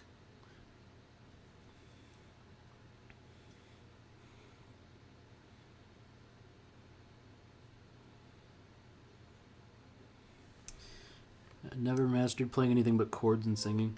Well, to be fair, that was a lot of what I was doing. Like I generally, oh man, I'm gonna have to go into a bit of a short history of Fred Fisto's band. Because basically we had a super fluid lineup. It was really hard to like have stable members for more than a little while. So I kind of had the uncomfortable position of being the only guitar player in a band that would be better suited with two guitar players, and I was also the singer. So I had to learn a lot of stuff pretty quickly. And that was kind of how we went for a while. And then we kind of had like a dedicated lead singer for a while. But that was like right before things imploded altogether. So I don't really count it. Oh, dear. Made a boo-boo, guys. Just got some black paint on the gray bits. Well, I'll have to fix that later. But yeah, music is fun. Like I even remember thinking in high school that I might make a career out of it, but obviously that hasn't happened. And I kind of came to the realization that it probably wasn't something that would happen. Yeah. The band for 2 shows. Honestly, my band didn't play very much more than 2 shows, to be honest. I think we played at most half a dozen. Yeah. Oh, it's very hard. Very hard for sure. Like I feel like if you want to make music a career, you're almost better off like doing the solo thing as like a composer for hire or something like that.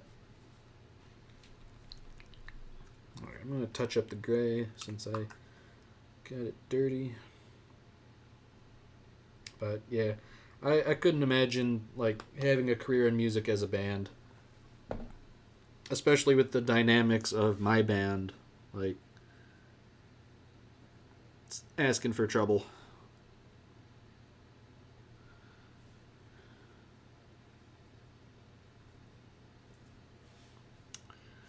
Yeah, commercial music, audio engineering. Although I've heard audio engineering is kind of a pain to get into. Like, it's obviously a necessary part of the industry because, if the music sounds bad, no one's going to listen to it. But at the same time, like, audio engineers really get the short end of the stick.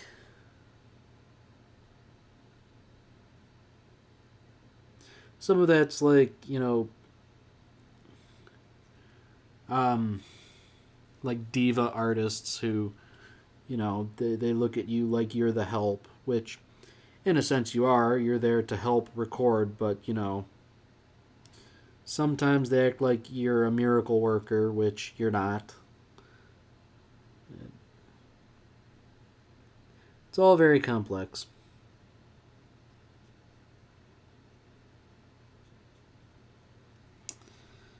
Okay. Man. Alright, my paint skills are starting to slip here. I'm starting to make mistakes. This is bad. I need more coffee.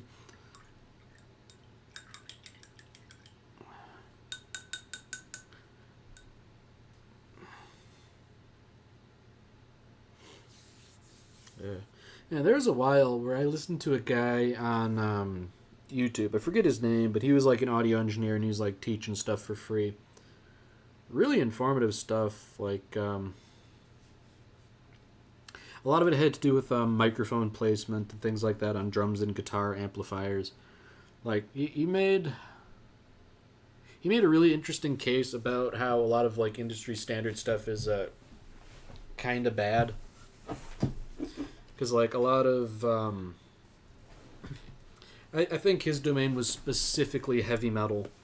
It's things like they use drum triggers and samples, which is basically like you have a piezoelectric sensor on the drum head, so when the beater hits the drum, rather than using the actual sound of the physical drum, the trigger sends an electric signal which plays a pre-recorded sample of the drum. So like there are applications for them, but people are basically using them in a really lazy way. And he was talking about stuff like that. And, that was pretty interesting.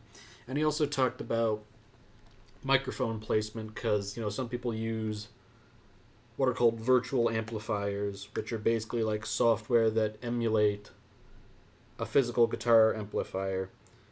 And he says, that's crap because, like, even two amplifiers of the same model can be vastly different. So, like, you'd be a fool not to use the real variants. And, like, what you can do is if you take, like, a half-stack amplifier, which is to say, like, something people use to play live, like a big guitar amplifier. It has two big speaker cones side by side, and what you can do is you can put the recording microphone like basically up to the speaker cone, and you can sort of do like an A/B test and see which speaker cone you like the sound of better in order to get like a better recording, because like due to the materials involved and all that, there's a surprising amount of variance that comes into play.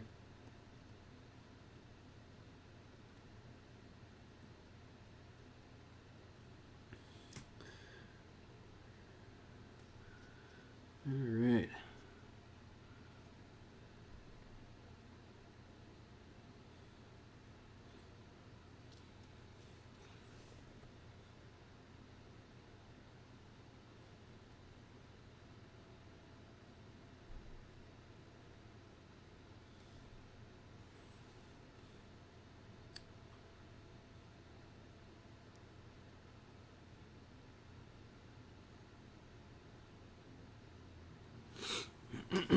Okay.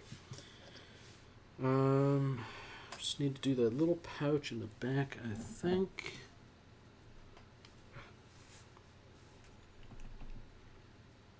Yeah, I think I might have to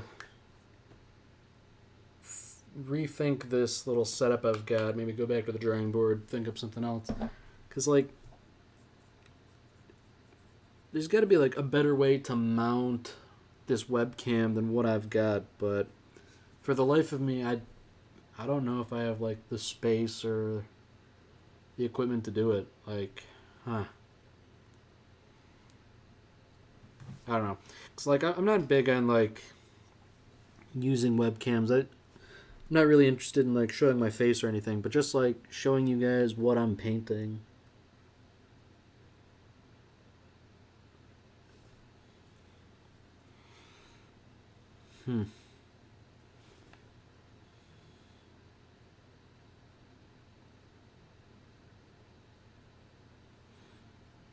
Well, I guess I will take solace in the fact that, like everything else, it's a skill, and practice will make me better at it.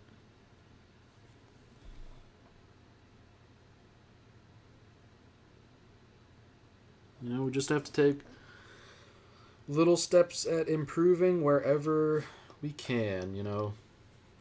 Just today I learned that, sometimes you have to change your stream settings more than once in multiple places, and can be darn sure I'm going to do that to avoid suggesting I'm streaming Spelunky when in fact I'm painting miniatures. Yeah. Right, that's the thing too, Ultrajonic. You're only hearing the audio, so you don't really see what's happening. And admittedly, it's not like there's anything wildly going on visually, but I was thinking more from my perspective, just because like I've sort of rigged things up. Oh yeah, streaming is definitely a fluid thing. That is for sure. Like I've tried to sort of like keep a regimented schedule for it, and that's only worked marginally. But like, even as far as my setup goes, it's like some days it's like, man, I really don't want to sit in this chair that I'm currently sitting in, because sometimes, I get uncomfortable, my back hurts, so like I'd rather sit in my rocking chair, but that thing creaks, and I assume the viewers would not want to hear the creaking of the rocking chair, but at the same time, I'm only somewhat technically minded. I don't know if I could like rig up a noise gate that would sufficiently cut out that noise. There's a lot of factors that go into it.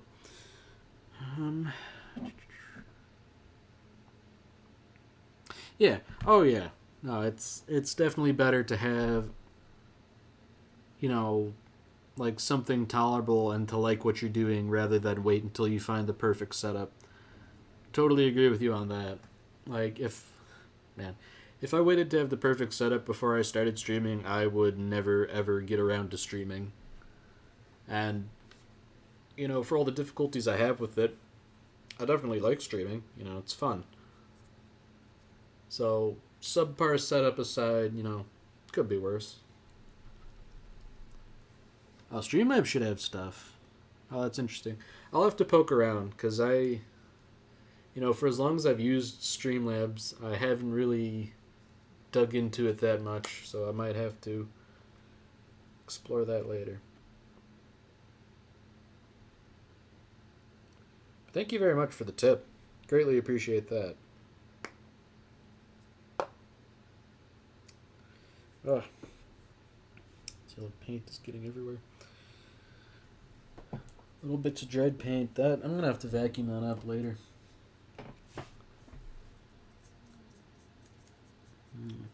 Do another little coat of yellow on that sword.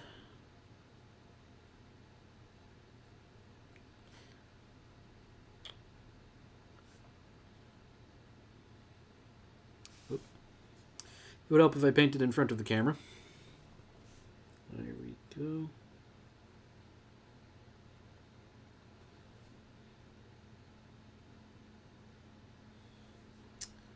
And alright, so that's a nice rich yellow that we can work from later. Under microphone settings, there should be a thing called filters, but you use OBS Studio.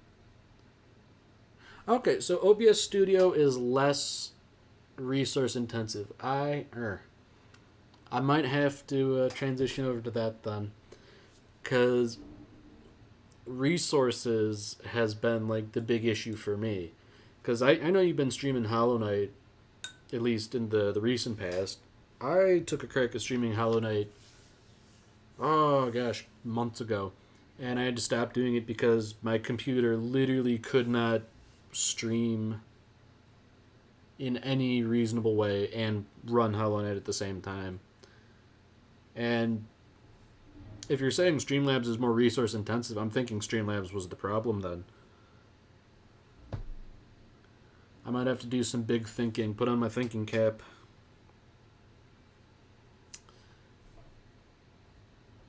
Yeah.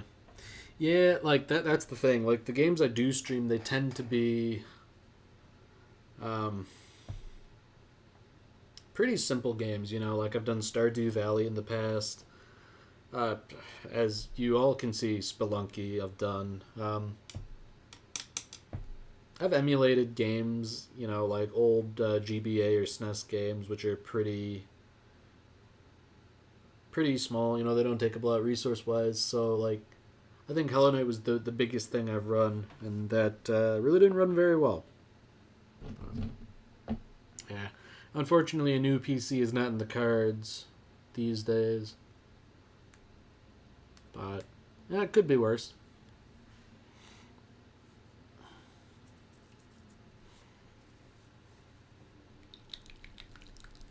Alright, I'm thinking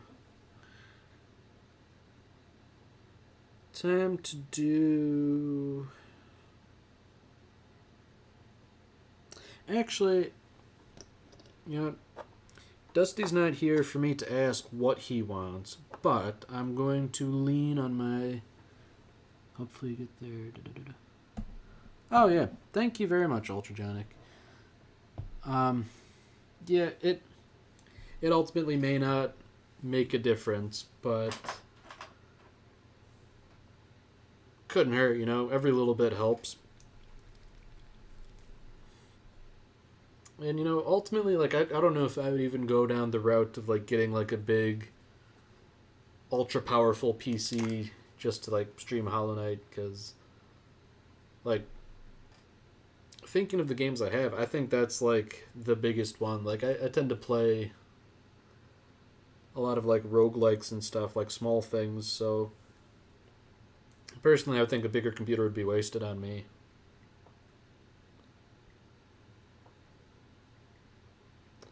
All right.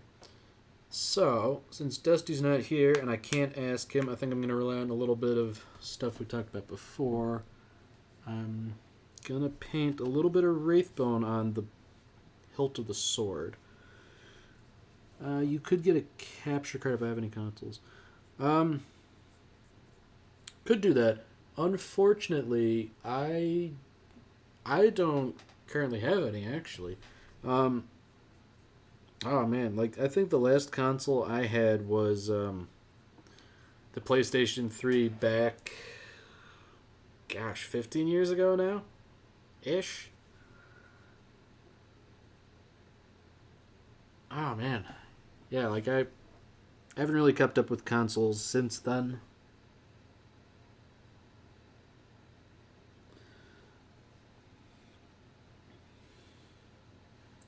Yeah, I mean, like, I hear the news about them and all that stuff, but just haven't bought one since.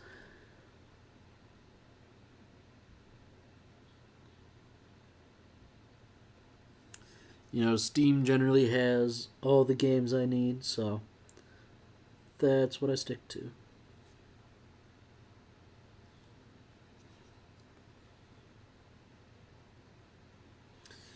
Okay, yeah, I'm gonna have to probably come back and give that another coat in a little bit. Yeah. You know, it's really remarkable how good Steam is. It's like you would think, having dominated the market, they would at least like acquire some shithead tendencies. But, you know, they really, in my experience, have been supremely customer friendly. It's a nice change of pace. And I almost hate that I have to call it a change of pace. That they're, you know, friendly towards their customer base. Alright. So I got most of the stuff colored in. I'm thinking time to do a bit more fine detail work. And what that means is I'm going to take the plunge and start painting some of those runes. So for this guy, they're all going to be metallic. But I'm going to have to be careful not to get the metallic paint where it doesn't belong, because that's where the blue paint is. So I think my best bet here is to water down this paint pretty well and just do more layers of it. More very thin, translucent layers.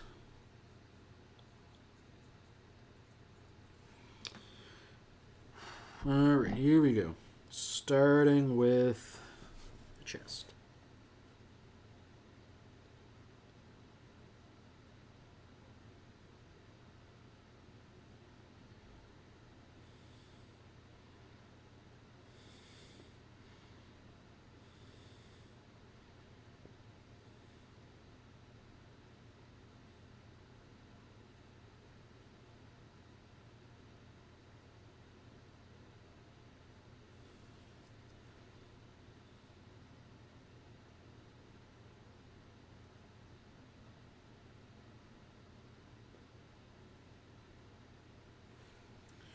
Whew.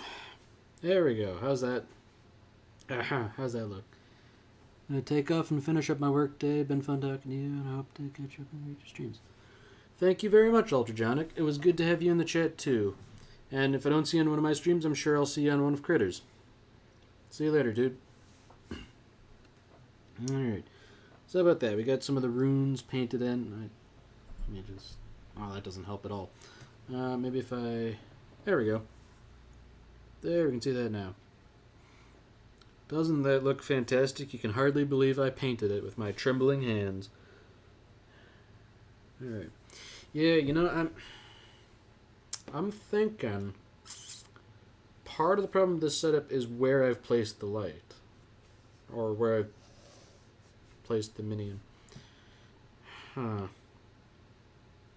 Might have to refine this and move my lamp a little bit.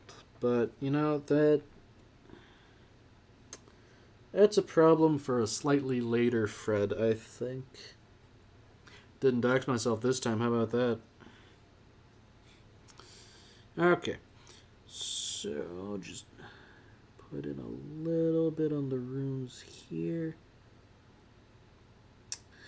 Oh, bugger, got that on the blue robes. But that's okay, because we can touch that up. It's not the end of the world yet. And it's a good thing, too, because I'm really screwing the pooch now. Alright, you know, it almost seems like I might have used up my allotment of fine motor skills. I might have to stick to some easier stuff and then maybe call it a day. But you know what? Do that in a little bit. I'm going to stop painting the metallics in for now. Save those runes for another day. I think I'm just gonna do a little bit of highlighting maybe.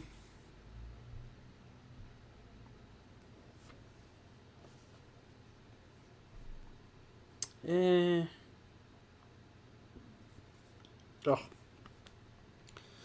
Pardon me. Well, you know, I could probably touch up some of the blue now, actually. Just because there's some bits of it that look like they're a little too watery. They could probably use another coat just to get them up to par.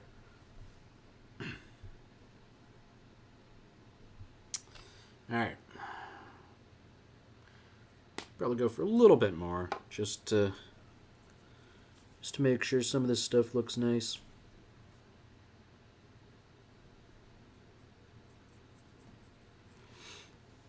Alright. Yeah, so there's like bits back here where it looks a little patchy.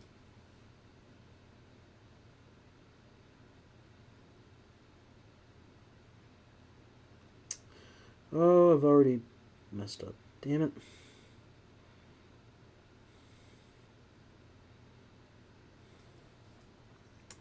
Yeah, I'm gonna have to go back and touch up some of the gray later too.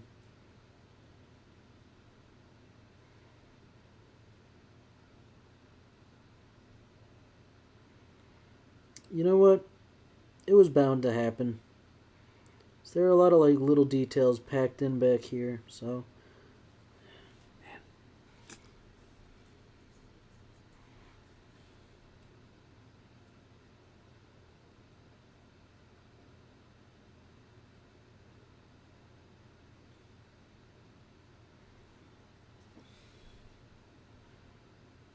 oh, looks like I missed a couple spots actually.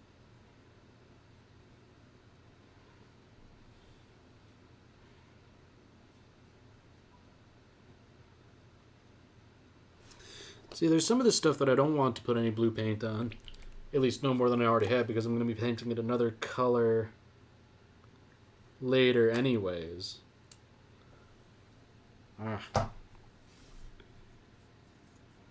Miniature painting is not for the faint of heart, I tell you.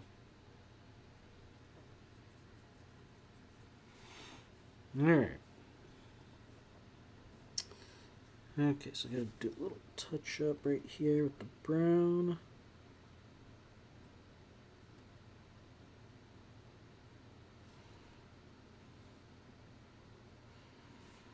There we go. Easy peasy.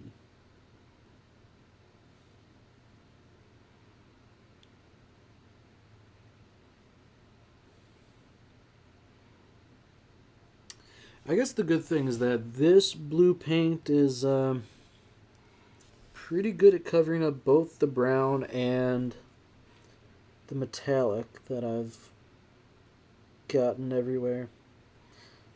So, cleaning up isn't going to be that bad. That's nice. It's nice.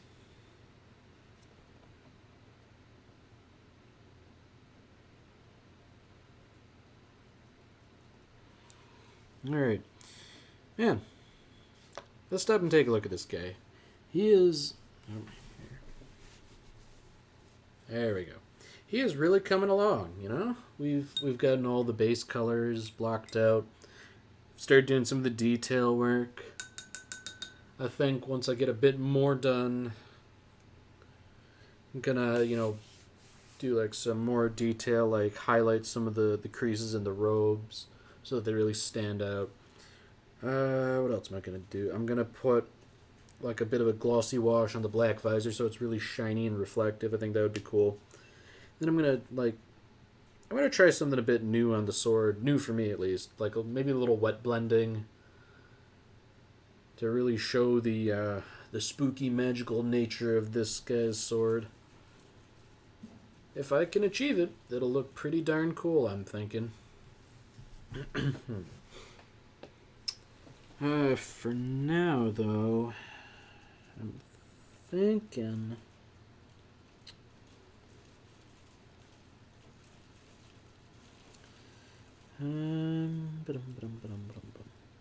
Actually, I'll give the green a little touch up just because some of the layers are kind of thin. I want it to be a nice uniform color. Just get a little bit of green onto the palette. Thin it down ever so slightly, because this green is already a pretty thin color as it is. The paint, I mean. That's another one of the things that's tricky about miniature painting, because the paints come in different consistencies. Some paints are thicker, and they require you to water them down a lot more. And some are very runny. They almost don't need to be diluted at all. And it's a bit of a guessing game until you have the paint right in front of you. And then even then, sometimes different batches of the same paint have different consistencies. Like, it's just one of those things where you have to practice at it. But once you learn how to get the paint the right consistency, it certainly makes painting a hell of a lot easier.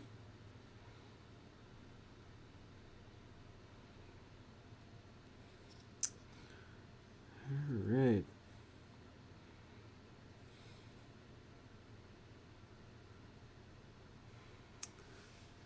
There we go. 2 more coats.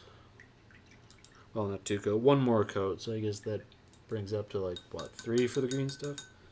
Alright, let's get another good look at this guy. Get the light shining on him. Ah, there we go. Beautiful, beautiful, beautiful. Alright, lads. I think I'm going to call it for this stream. I gotta say, I'm a little surprised that so many people showed up for this, especially when it was still labeled Spelunky. But, well. Thank you very much for watching. Really nice to talk to you guys in the chat. It's always nice to talk to people. So, if you've liked this stream, please give me a follow. I'd love to have you in the chat again. So, as always, I am Fred Fisto, and I am programmed for your pleasure. See you guys next time.